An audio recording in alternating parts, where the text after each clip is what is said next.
কালো জিরা ফোড়ন দিলাম, কাঁচা লঙ্কা দুটো দিলাম। এরপর সবজিগুলো সব ছেড়ে দিলাম, আলু, বেগুন, কাটোয়া ডাঁটা। একটু নুন হলুদ দিয়ে সাঁতলে নিতে হবে।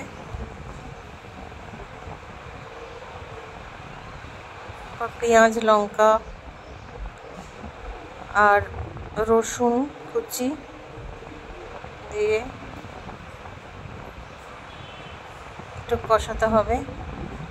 জিরা গুঁড়ো, ধনে গুঁড়ো, কাশ্মীরি লঙ্কা, টমেটো কুচি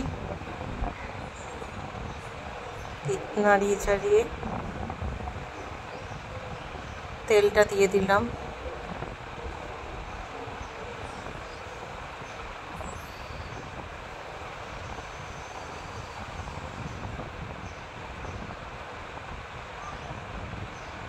আবার ঢেকে দিলাম, ঢাকা খুলে কিছুক্ষণ আবার একটু নাড়িয়ে চাড়িয়ে নিতে হবে।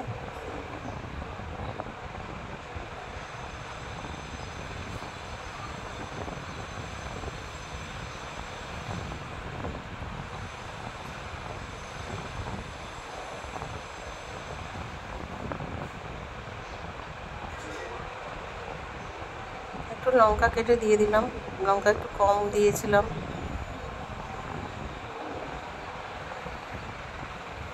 একটু গরম মশলা গুঁড়ো ও ধনে পাতা দিলাম।